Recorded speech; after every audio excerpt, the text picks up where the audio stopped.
Krista, and the other M's, of course, too.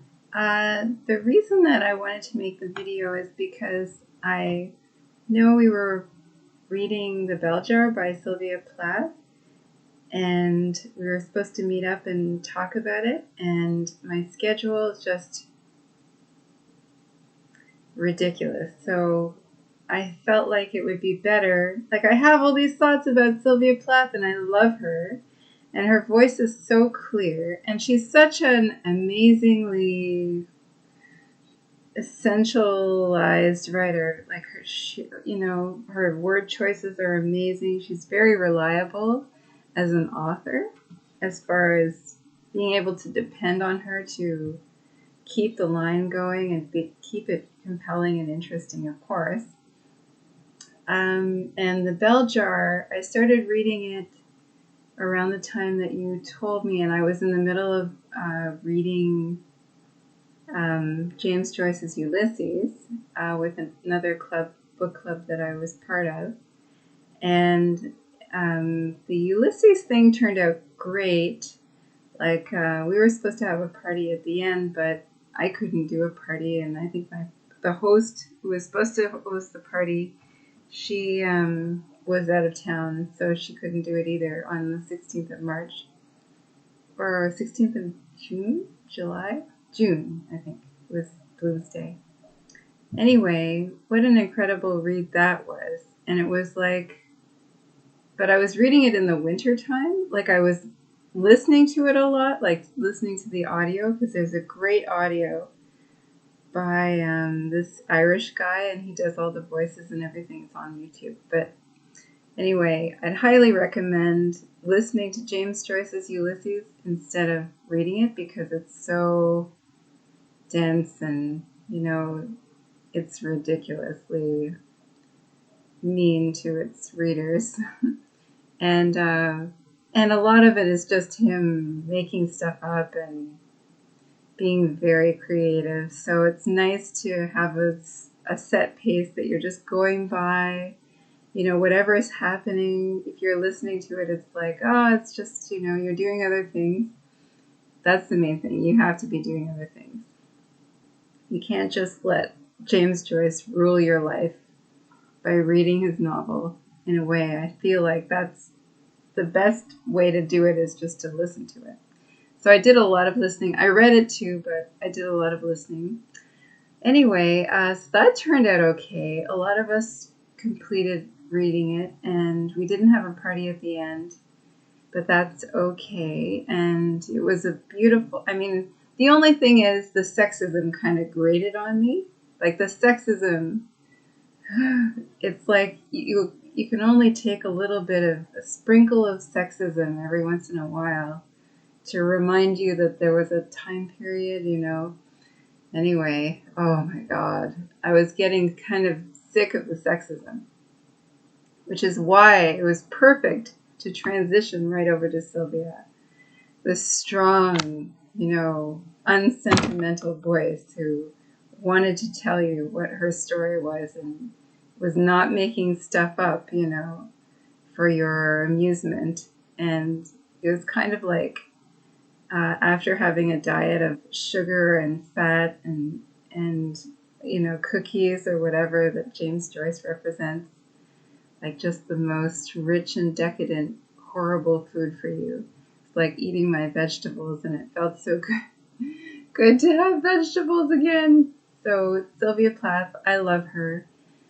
And when I was starting to read it, it was really I still remember some of the walks that I had when I was listening to the Maggie Gyllenhaal Sylvia Plath, because I read it, but I also listened to it, which I tend to do because I'm on the road a lot. Anyway, so Maggie Gyllenhaal's version is really good. Her voice is perfect for Sylvia.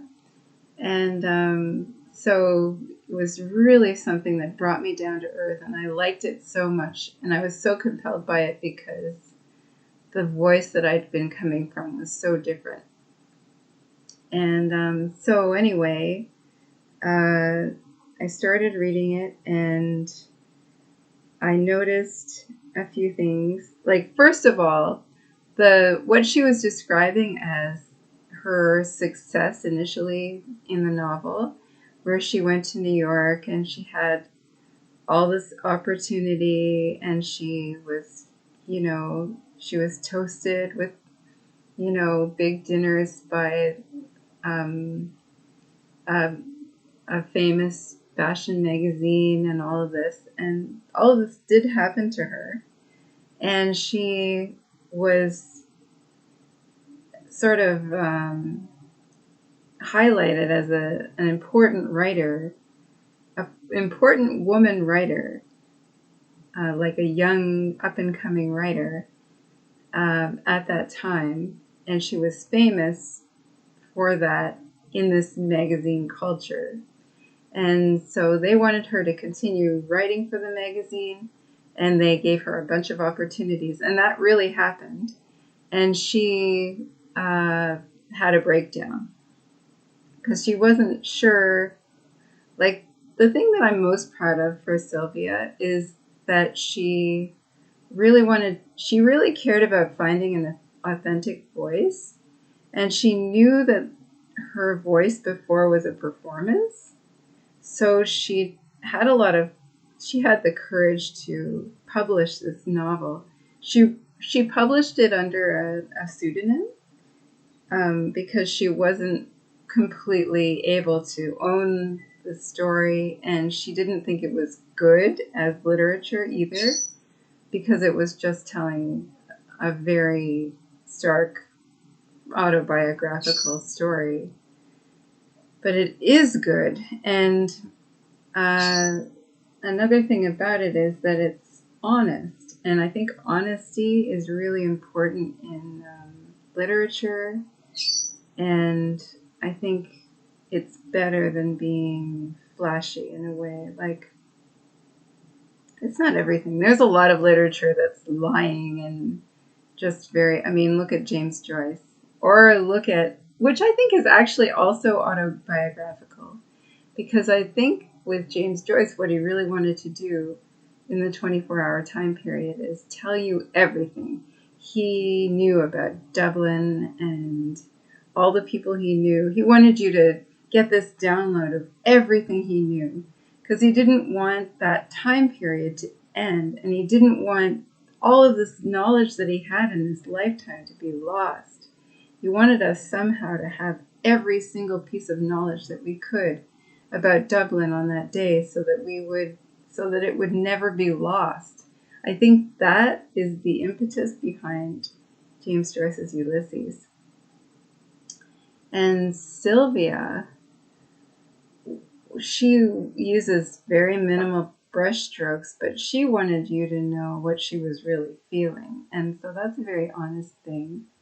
And I'm really proud of her for being so honest and for taking advantage of her her need to tell the story and to tell it so honestly. And like, I really love her for that. And I think it's helpful, although I don't think she was trying to be helpful to anyone. I think she was trying to make it as a writer, but she had this inconvenient story that she had to tell, which is why she did it under a pseudonym, which is so interesting. So I really love the bell jar. And that first part of it, I was thinking, wow, what would I do in that situation? And I realized that I would be one of those girls who she didn't like, probably a girl who really liked it. Or if I didn't really like it, I would leave and do something else, I think. But anyway, or maybe I would have been in her situation. I mean, it's very hard to say. But obviously she'd grown up with this idea of literature, and she knew that what she was doing for whatever magazine, I think it was Women's Day or something, was not what she was all supposed to be all about as a writer to herself. So that's very interesting. And so So what a fascinating book. And knowing that she eventually did commit suicide is so sad. And I think the disconnect between her ability to own certain of her stories and put her name on certain of her stories and the inability for her to put her name on the story, like, I think somehow if she'd had the courage to do that, she would have had the courage to somehow find a way to survive. But maybe not. I mean, that's hard to say. So anyway, Sylvia, oh, what a voice. And actually, the prompt that Andrea gave me, she, like, the prompt that Andrea gave me, a lot of the writing in that perfume book that has sort of reviews of perfumes that are very sarcastic and things, it reminds me of Sylvia Plath. So I'm going to be writing a poem on the perfume book, and I think I'm going to put some tributes to Sylvia in there. After I finished reading The Bell Jar, which I think I'll never forget, I wanted more, and I started listening to it again, but then it was too emotional for me to continue. Like, I really couldn't go through it again.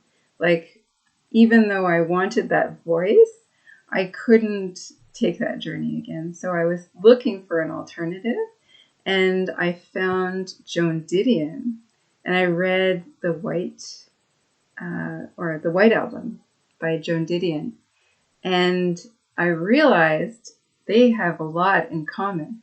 They had the same thing happen to them, where they were discovered by a women's magazine and they were given this opportunity. It could be that they were in the same cohort, but I don't know. I don't know, have any way of knowing.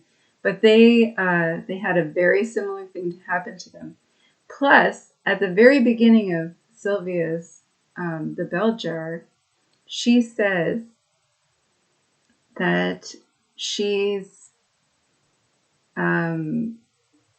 got mental problems, and she says she's suicidal, and she talks in very stark terms about her diagnosis as a kind of way of introducing herself.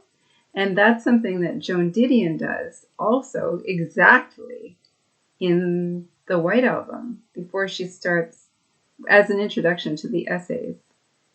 And the voice is similar, although I think Joan Didion's voice is a little more, has a little more leeway for a wry, sardonic humor and a little more tolerance than Sylvia has.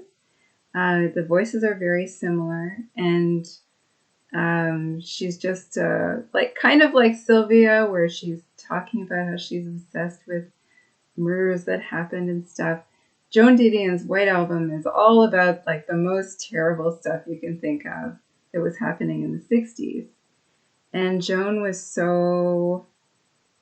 such a great writer. Like, she really took on this journalistic role to the point where she had a list on her cupboard door that had all of the things she would need for an overnight trip, so that she could pack very automatically and leave when she had a story to write about.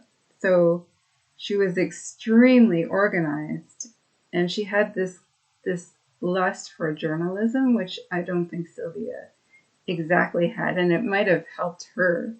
But anyway, so she would take off and go to like whatever terrible site, whatever horrible disaster was happening. She would take off and go there, and she would get as close to it as possible. And so she writes about, all of the terrible things that were happening around her, kind of around the time that the White Album was released, which is a very interesting and kind of haunting Beatles record. And she talks about Jimi Hendrix, Jim Morrison, who I think she met and Janis Joplin, and she was kind of in this circle of people who were really cool in LA, I think, at the time. And she actually, her carpenter, when she was renovating her and her husband's house, was Harrison Ford for 2 years. So it's very interesting. She met a lot of famous people, and it was this lift that she got when she was first discovered that she made use of. And so it's a very interesting contrast between those two voices, but I'm really glad that I found her after I was looking for someone like Sylvia to tell me more. And actually, Sylvia's other works, I still haven't gotten into them, and I was sort of sampling them to see what I could find. But what I really wanted was a first-person narrative, and I wanted something as honest as The Bell Jar, which led me to Joan Didion, whose work is mainly journalistic and autobiographical. So if you like The Bell Jar, I would highly recommend Joan Didion, although the subject matter is terrible. Like I mean, as a writer myself, I don't know what it is. I love comedy and I love lightness and I really want to laugh, and I just couldn't picture myself. I could picture myself maybe getting into journalism a little bit as a joke, where I'd take off in the middle of the night and go as close to the, whatever scene, but I don't think I would choose the subject matters that she had. And like, I think, you can learn a lot about Joan Didion from reading her writing. And then you can learn how she had, I think she had pretty serious eating disorders and things like that. She was so smart, but, like, I really like to lead a healthy lifestyle. And I think that might make me a different kind of writer altogether, because I just want to be healthy and happy, and maybe those women wanted to be healthy and happy too, but they felt like, for some reason, they were compelled to, for whatever reason, because it was them, it was what was happening to them at the time. They were compelled to wear these very dark subjects, which, I'm really proud of them for doing. Anyway, there's a documentary about Joan Didion also on Netflix, which is really, really good. And anyway, I am sending lots of love to all the M's, and I know I've been inaccessible to almost everybody. Like, I can't even explain how many times I've wanted to do things with people, and I just, I've got to work, because my work is so uncertain, and I don't even know, I don't have a lot of stability, so I've got to just keep grinding, and it's good work. I really like it, but anyway, it does have its drawbacks, because I really would like to be more social than I am. Anyway, which is why I'm doing this video. And so I hope you guys are all well. And Krista, thank you so much for being why I started reading The Bell Jar. And I hope that you guys have a wonderful day, and I'll talk to you later. Bye.